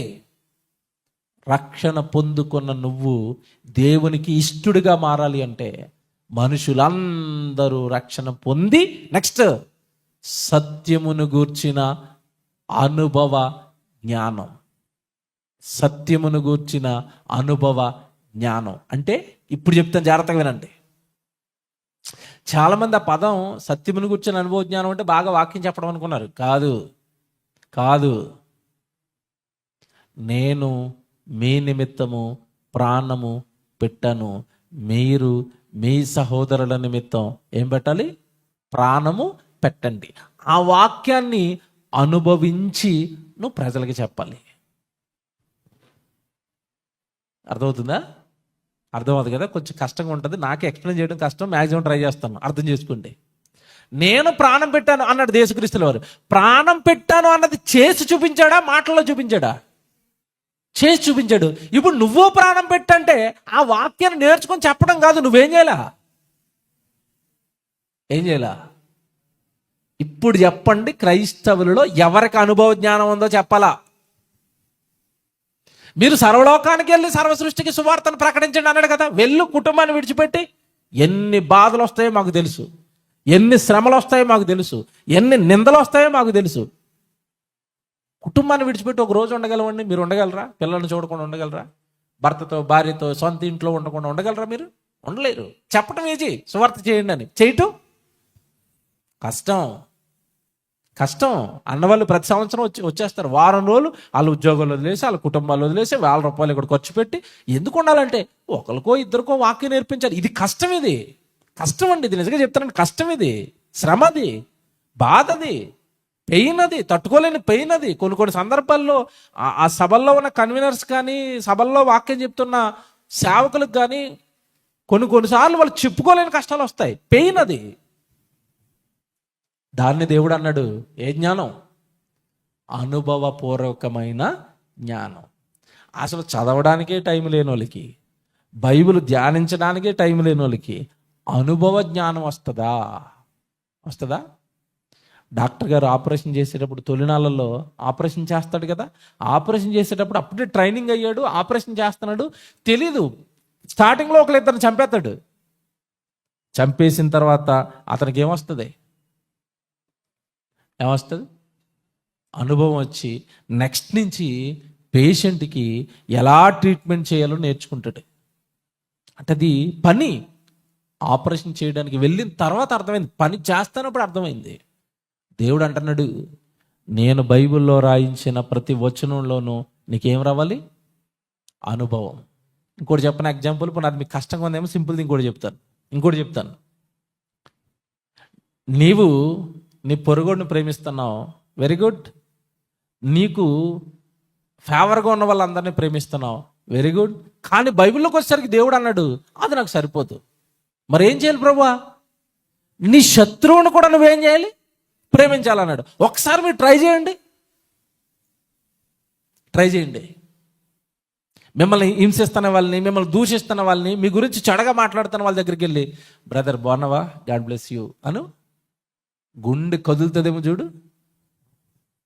వాళ్ళతో మాట్లాడడానికి మనసు వస్తుందేమో చూడు. వస్తుందా? రాదు. కానీ బైబిల్ ఏం చెప్పిందో తెలుసా?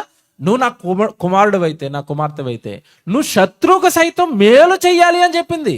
మేలట అంటే ఆడు బర్త్డేకి బట్టలు కొనుక్కొని వెళ్ళాలా? వెళ్ళు. నీ కొడుకు బర్త్డేకి బట్టలు కొంటావు కదా, నీ శత్రువు బర్త్డేకి బట్టలు కొను. ఎలాగుంటుంది అది?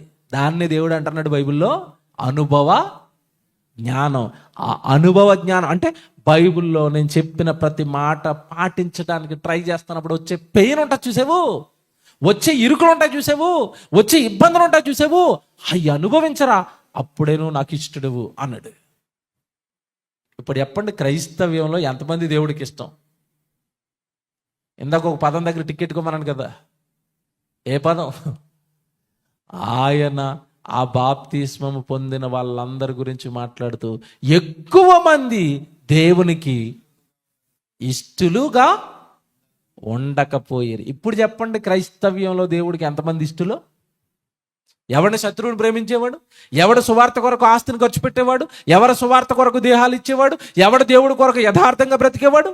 ఉన్నదన్నట్టుగా మాట్లాడేవాడు, సత్యం చెప్పేవాడు, దేవుడి కొరకు ఆత్మలు రక్షించేవాడు, ఒకడినైనా దేవుళ్ళలో నిలబెట్టాలని తపన పడిపోయేవాడు ఏడండి ఈరోజు ఎక్కడున్నారు? ఎక్కడున్నారు చెప్పండి? ఎవరి కుటుంబం వాళ్ళది, ఎవరి సంతోషాలు వాళ్ళవి, ఎవరి పిల్లలు వాళ్ళకి, ఎవరి చదువులు, వాళ్ళ ఉద్యోగాలు, వాళ్ళ వ్యాపారాలు, వాళ్ళ పెళ్ళిళ్ళు, ఎప్పుడు నా కుటుంబం నా కుటుంబం నా కుటుంబం. నశించిపోతున్న క్రైస్తవ సమాజం, నశించిపోతున్న ఆత్మలు, వాక్యం తెలియక బాప్తిసం పొందిన, వాక్యం తెలియక తప్పుడు మార్గంలో నడుస్తున్న క్రైస్తవ సమాజం పైన నీ బాధ్యత ఏది? నీ గురేది? నీ ఆలోచనలు ఏవి వాళ్ళని రక్షించాలి అని ఒక్కసారి ఆలోచించండి. అందుకంటున్నాడు దేవుడు, సత్యమును గూర్చి ఎవడైతే అనుభవ జ్ఞానిగా మారతాడో వాడంటే నాకు ఇష్టం, వాడికే రక్షణ అనేసాడంతే. ఆ రోజు బాప్తిస్మం పొందారట వాళ్ళందరూ, కానీ వాళ్ళందరూ దేవునికి ఇష్టలుగా ఉండలేకపోయి. మరి దేవుడికి ఇష్టలుగా ఉండకపోతే ఏం జరుగుతుంది? అక్కడికి వచ్చేద్దాం. కొరింథీ పత్రిక వచ్చేయండి, 10వ అధ్యాయానికి వచ్చేయండి. 10వ అధ్యాయానికి 5వ వచనం మళ్ళీ చదువుతున్నానే, జాగ్రత్త చూసుకోండి. కొరింథీలకు రాసిన మొదటి పత్రిక 10వ అధ్యాయం 5వ వచనం. అయితే వారిలో ఎక్కువ మంది దేవునికి ఇష్టలుగా ఉండకపోయారు కనుక అరణ్యములో సంహరింపబడిరి. అండర్లైన్ చేయండి. దేవునికి ఇష్టలు కాని వాళ్ళందరినీ దేవుడు అరణ్యంలో ఏం చేశాడట? సంహరించాడు. అంటే చంపాడా? చంపాడు. ఇంతకీ చచ్చిపోయిన వాళ్ళు బాప్తిసం తీసుకున్న వాళ్ళ తీసుకున్న వాళ్ళని చంపాడా? అంటే ఇప్పుడు చంపడంలో తనాపరా భేదాలు ఏమి లేవా? లేవు. నువ్వు బాప్తిసం అనేది నువ్వు క్వాలిఫికేషన్ అనుకుంటున్నావు. నువ్వు క్వాలిఫికేషన్ నన్ను ఏం చేయడం అనుకుంటున్నావు? చాలామంది మొండి ధైర్యం అదే, నేను బాప్తిసం తీసుకున్నాను, ఏది పాపం చేసినా ఏ తప్పు చేసినా దేవుడు నన్ను క్షమిస్తాడు. ఎందుకు క్షమిస్తాడు? ఇశ్రాయేలుని విడిచిపెట్టలేదు, ఆయన వదలలేదు. కారణం ఏంటంటే రీజన్ ఒకటే, వాళ్ళు నాకు ఇష్టలుగా లేరు, నా ఇష్టాన్ని నెరవేర్చలేదు, నా దగ్గరకు వచ్చి వాళ్ళ ఇష్టాలు నెరవేర్చడానికి బ్రతికారు. కీరకాయలు కావాలన్నారు, దోసకాయలు కావాలన్నారు, మాంసం కావాలన్నారు. ఎక్కడ అడిగారండి? కీరకాయలు, దోసకాయలు, మాంసం ఎక్కడ అడిగారు చెప్పండి? అరణ్యంలో ప్రయాణంలో ఉన్నప్పుడు మాంసం దొరుకుతుందండి. అక్కడ పక్కన చికెన్ షాపులు ఉంటాయి పట్టుకొచ్చి పెట్టడానికి. పక్కన దారం ఊరుందా పట్టుకొచ్చి మటన్ పెట్టడానికి. దేవుడు వాళ్ళకి ఉన్నదే అరణ్యంలో, అడవిలో. మాకు ఇప్పుడు మాంసం పెడతావా లేదా? దేవుడిని ఏం చేశారనుకుంటున్నారు? వాళ్ళు శోధించారండి, కోరికలు తీర్చమని వెంటాడారండి. కానీ దేవుడి ఇష్టాలు, దేవుడి వాక్యము, ఆయన ఇష్టానుసారంగా బ్రతుకుతాం, ఇవేవి వాళ్ళ హృదయాలలో లేవు. అందుకే వాళ్ళని ఏం చేశాడు తెలుసా? ఆ రోజు చంపాడు. ఈరోజు క్రైస్తవులు దేవుడి దగ్గరకు వస్తారు భక్తితో అనుకుంటున్నారా? లేదు. మాకు అనారోగ్యం తీసేయండి, మా పిల్లడికి ఉద్యోగం రావాలి, మా పిల్లలకి పెళ్ళిళ్ళు అవ్వాలి, లేదంటే నేను ఇంకో మరో బిల్డింగ్ వేయాలి, బంగారం కొనుక్కోవాలి, ఉద్యోగాలు సంపాదించాలి, ఆస్తులు కావాలి. ఇందుకు వస్తారా దేవుడి దగ్గరికి? ఆ రోజు ఇశ్రాయేలుకి, ఈ రోజు క్రైస్తవులకి ఏమైనా తేడా ఉందా మీరు చెప్పండి? వాళ్ళ ఇష్టాలు నెరవేర్చుకున్నారు ఆ రోజు దేవుడి దగ్గర ఉండి. ఈరోజు క్రైస్తవులు మా ఇష్టాలు నెరవేర్చుదేవా అంటారు తప్ప నీ చిత్తం ఏంటో మాకు చెప్పుదేవా చేస్తాం మేము అంటారండి. ఆయనకు ఇష్టలుగా వాళ్ళు ఉండలేకపోయారు కనుక వాళ్ళందరినీ దేవుడు ఏం చేశారట? అరణ్యములో సంహరించాడు. అంటే బాప్తిసం తీసుకున్న వాళ్ళు కూడా సంహారకుని చేతిలో చచ్చిపోయారు. ఇది మనకి ఏమి నేర్పుతుంది బైబిల్ అంటే? ఎందుకు చచ్చిపోయారండి అంటే వాళ్ళు ఎందుకు చచ్చిపోయారంటే దేవుడి ఇష్టాలు ఏంటో వాళ్ళకి తెలియలేదు, దేవుడిని శోధించకూడదని తెలియలేదు, దేవుడు ఒక తప్పుడు పని చేస్తే శపించి చంపుతాడన్న జ్ఞానం వాళ్ళు తెలుసుకోలేదు.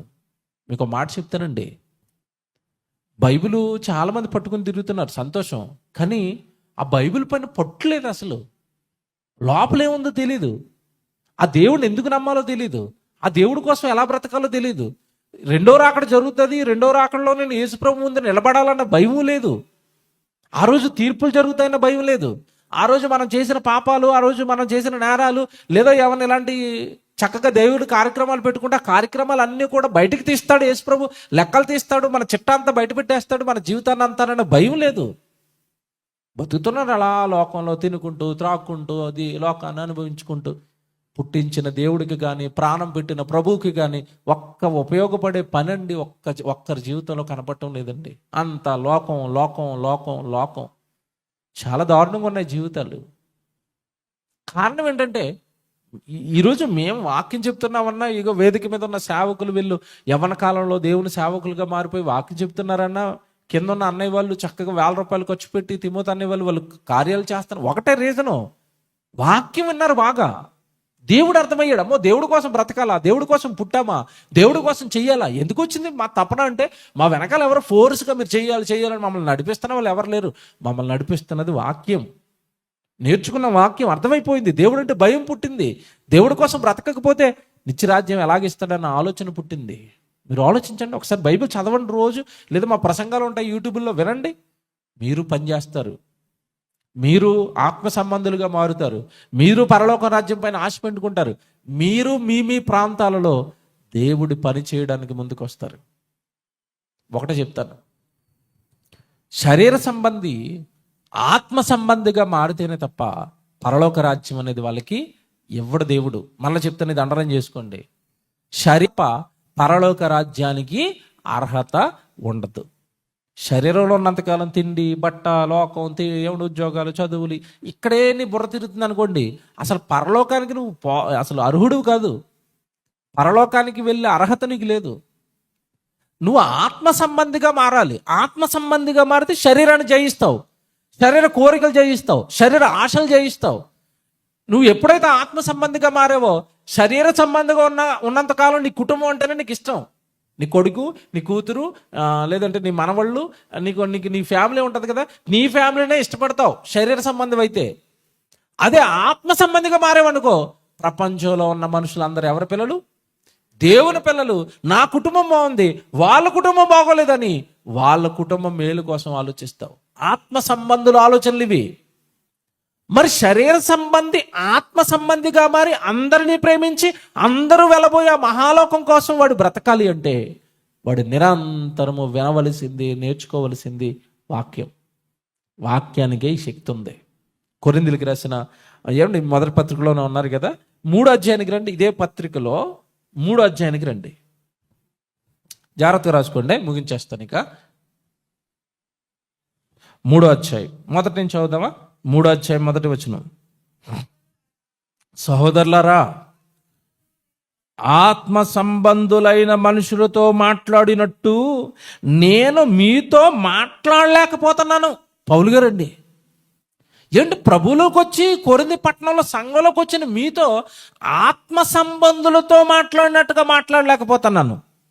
కారణం ఏంటంటే, రావడానికి బాప్తిసం పొందుకున్నారు, తీసుకోవడానికి బాప్తిసం తీసుకున్నారు, రావడానికి సంఘంలోకి వచ్చారు, కానీ మీ ఆలోచనలు శరీర సంబంధమైన ఆలోచనలే ఉన్నాయి.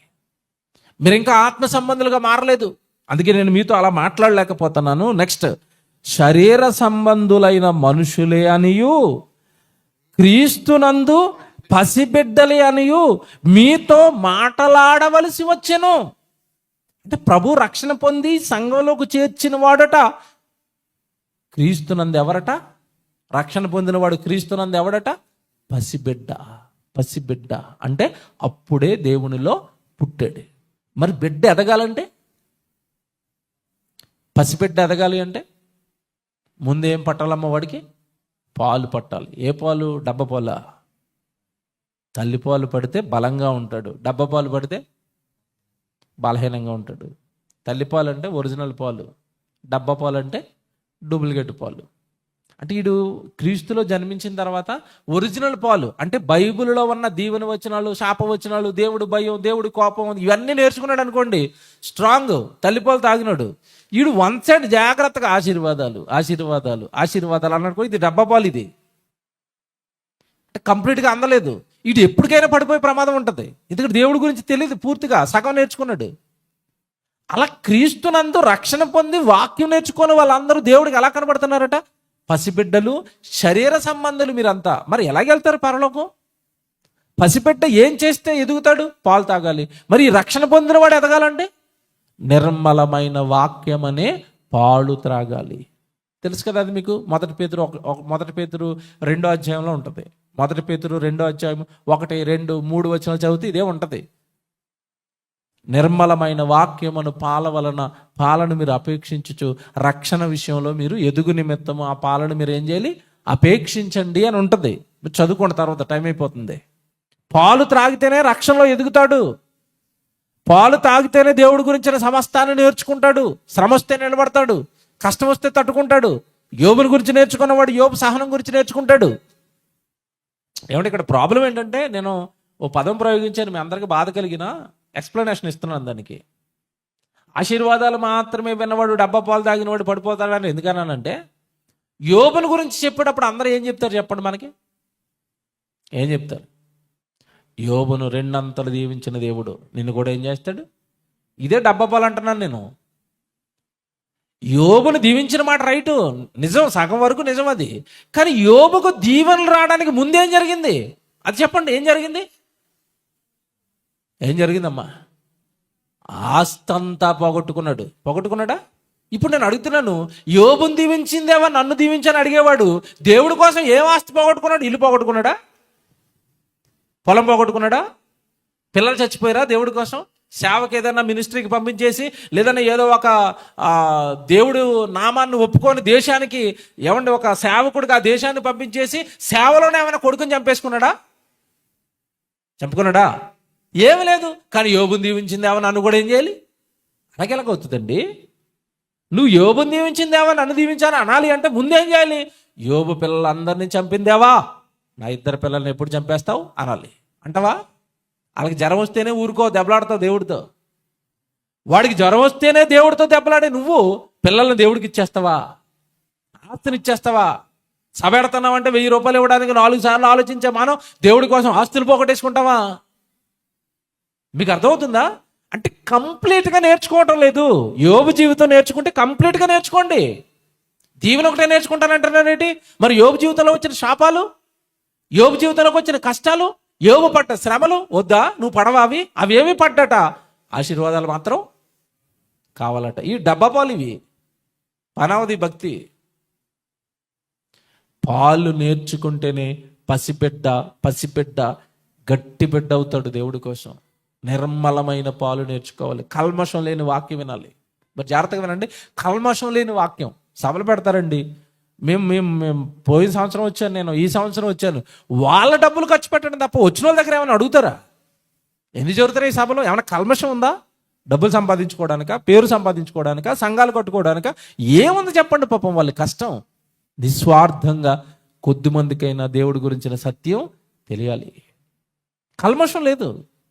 కారణం నిర్మలమైన సత్యం అనే వాక్యాలు నేర్చుకున్నారు. దేవుని పిల్లలారా, నేర్చుకొని ఈ శరీర సంబంధులు ఆత్మ సంబంధులుగా మారితేనే తప్ప పరలోక రాజ్యం వెళ్ళటం కష్టం. ఆ వచనం చదువుతాను మీకు. ఇంకా కిందకి వెళితే ఇంకా క్లారిటీ ఇస్తాడు. 2వ వచనం, కొరింథీయులకు రాసిన మొదటి పత్రిక 3వ అధ్యాయం 2వ వచనం. క్రీస్తునందు పసిబిడ్డలని మీతో మాట్లాడవలసి వచ్చాను.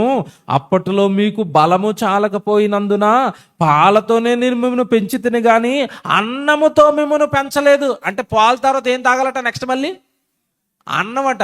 వీళ్ళతో ఏమంటున్నాడంటే, నేను జస్ట్ మీకు పాలు ఇచ్చాను తప్ప అన్నం పెట్టలేదు అంటున్నాడు. ఇప్పుడు క్రైస్తవ పరిస్థితి ఏంటంటే, అసలు వీళ్ళు పాలే తాగట్లేదు. మీరు ఆలోచించండి. ఇప్పుడు కొరింథీ పట్టణం వాళ్ళకి అన్నం పెట్టలేదు అన్నాడు, వీళ్ళు పాలు తాగారట, అన్నం పెట్టలేదట. ఈరోజు క్రైస్తవులు అంటే కనీసం పాలు తాగుతున్నారా? కనీసం బైబిల్ చదువుతారా? కనీసం బైబిల్ అంతా కంప్లీట్ చేసి వచ్చో రాకో మొత్తం మీద బైబిల్ అంతా చదివారండి, బైబిల్ పైన ఒక అవగాహన ఉందండి, జస్ట్ పాలు తాగాడు. నెక్స్ట్ పెట్టొచ్చు బలమైన ఆహారం. ఎవడు మాకు ప్రసంగికులకి మాకు ఎంత కష్టంగా ఉంటుంది తెలుసండి సభల్లో. పేరుకు క్రైస్తవులు అందరూ వస్తారు, అలాగా అందరి చేతుల్లోనే బైబిల్ ఉంటుంది. చూడగానే మేము అనుకుంటాం, అందరూ క్రైస్తవులు వచ్చారు, బైబిల్ వచ్చారు, ఏదైనా ఒక లోతైన విషయం చెప్దామని ట్రై చేస్తాం. ట్రై చేయడానికి స్టార్టింగ్లోనే వీళ్ళ మెజర్మెంట్ ఎలా ఉంది, వీళ్ళ స్థాయి ఎలా ఉంటుందని సింపుల్గా ప్రత్యేకంగా నేను ఇది చేస్తాను. కొలమానం ప్రకారం వెళ్తాను ప్రసంగం. సింపుల్గా స్టార్టింగ్లో 2-3 ప్రశ్నలు వేస్తానండి.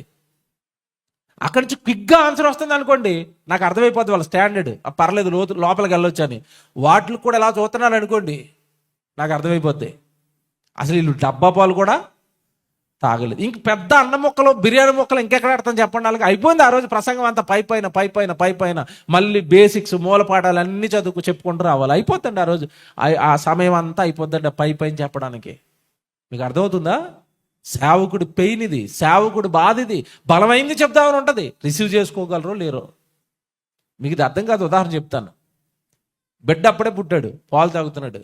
లేక చాలా రోజులకి బిడ్డ పుట్టాడు కదా అని తండ్రికి ఆనందం వచ్చేసి, ఎప్పుడు పాలు పెడతారంటే నా కొడుకు బిర్యానీ పెడతానని 3వ నెల పిల్లవాడికి బిర్యానీ పెట్టాడు అనుకోండి, అరుగుతుందా? చచ్చిపోతాడా? అరగక చచ్చిపోతాడు. మా పరిస్థితి కూడా అదే, సేవకుల పరిస్థితి. బలమైన కంటెంట్ రాసుకుని వస్తాం బుక్ నిండా, స్టార్టింగ్లో 2 ప్రశ్నలు వేసేసరికి తలమొహాలు ఎడతారు. అర్థమైపోద్ది ఇది లోపలికి దిగితే వీళ్ళకి ఏమి అర్థం. అలా పైన అలాగనే ఆమెను ప్రార్థన చేసుకుందాం, వచ్చే సంవత్సరం కలుసుకుందాం. ఇదే ఎన్ని సంవత్సరాలు అయినా ఇదే పని. పౌలు గారిది అదే బాధ. నేను మిమ్మల్ని పాలతో పెంచాను తప్ప మీకు ఏం పెట్టలేదు అంటున్నాడు. అన్నము బలమైనవి ఉన్నాయి లోపల, కానీ చెప్తే ఇప్పుడు మీరు వాటిని సహించుకోలేరు, అర్థం చేసుకోలేరు. ఇప్పుడు చెప్తున్నాను, జాగ్రత్తగా వినండి. క్రైస్తవ్యం పరిస్థితి బాగుందా? సత్యమును గూర్చి మీరు ఏమైపోవాలని కోరుకున్నాడు? అనుభవ జ్ఞానం కావాలి అంటే పాలు తాగాలట. పాలు తాగిన తర్వాత ఏం తినాలట? అన్నంలో స్టార్టింగ్లో ఏమేసి పెడతారు తల్లులకి తెలుసు. స్టార్టింగ్లో అన్నం పెట్టేటప్పుడు బిడ్డకి ఏమేస్తారు? అందులో జస్ట్ నెయ్యి, లేదంటే చిన్న పప్పు, అంతేనా? స్టార్టింగ్లో. వాడికి 10 సంవత్సరాలు వచ్చిన తర్వాత ఎట్టండి పప్పు అన్నం? మమ్మీ ఏం కావాలి? ముక్క. చికెన్ బిర్యానీ ఎప్పుడు వేస్తావు? చికెన్ కూర ఎప్పుడు వండుతావు మమ్మీ? వద్దు మమ్మీ, పప్పు వద్దు మమ్మీ, టమాటా వద్దు మమ్మీ. ఏం కావాలి నెక్స్ట్ కుర్రోడికి? ముక్కలు, బలమైన ఆహారం. స్టేజ్లు ఇవి. మొదట పాలు, తర్వాత అన్నం, తర్వాత చికెన్ అన్నం. మీకు అర్థమవుతుందా? అంటే క్రైస్తవుడు దేవుడి జ్ఞానంలో అంత ఎత్తున ఉండాలని దేవుడు కోరుకుంటే ఏదండి ఈరోజు? ఒక విషయం చెప్తాను. వాక్యము నేర్చుకోక ఆ రోజు ఇశ్రాయేలు అందరూ చచ్చిపోయారు. ఈరోజు బైబిల్ నేర్చుకోక, సువార్త నేర్చుకోక, బైబిల్లో ఏముందో తెలియక అందరూ నరకానికి సిద్ధమవుతున్నారు. క్రైస్తవులు కూడా. ఆ మాట చెప్పి ముగించేస్తాను. పేతురు గారు రాసిన మొదటి పత్రిక తీయండి. కన్ఫర్మ్ చేశాడు పేతురు గారు, క్రైస్తవుడైనా సరే, దేవుడు ఇంట్లోకి వచ్చినా సరే, మీరు వాక్యము నేర్చుకోకపోతే, మీరు దేవుడి ఇష్టాలు తెలుసుకొని బ్రతకకపోతే అయిపోయింది మీ పని చెప్పాడు. పేతురు గారు రాసిన మొదటి పత్రిక 4వ అధ్యాయానికి వెళ్దాం. 4వ అధ్యాయము 15 నుంచి చదువుదామే. 15, 16, 17, 18 చదువుకుందాం. 15వ వచనం. పేతురు గారు రాసిన మొదటి పత్రిక 4వ అధ్యాయం 15వ వచనం. మీలో ఎవడును నరహంతకుడుగా గాని, దొంగగా గాని, దుర్మార్గుడిగా గాని, పరుల జోలికి పోవువాడుగా గాని బాధ అనుభవింప తగదు. ఎవరితో చెప్తున్నాడండి ఇది?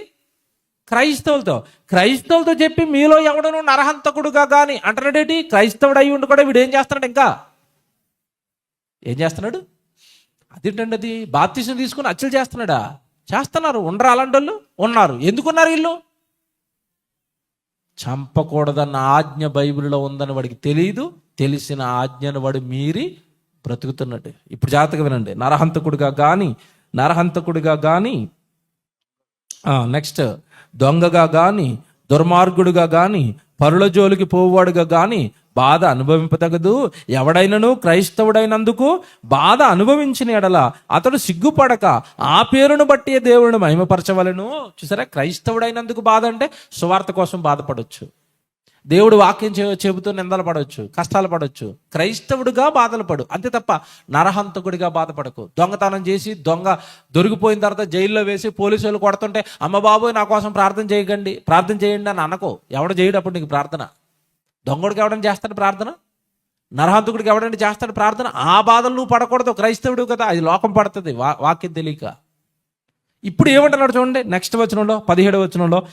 ఏమంటే 17 వచనం, దేవుని ఇంటి యొద్ద ఆరంభమగు తీర్పు, దేవుని ఇంటి యొద్ద ఆరంభమగు కాలము వచ్చి ఉన్నది, అది మన యొద్దనే ఆరంభమైతే దేవుని సువార్తకు అవిధేయులైన వారి గతి.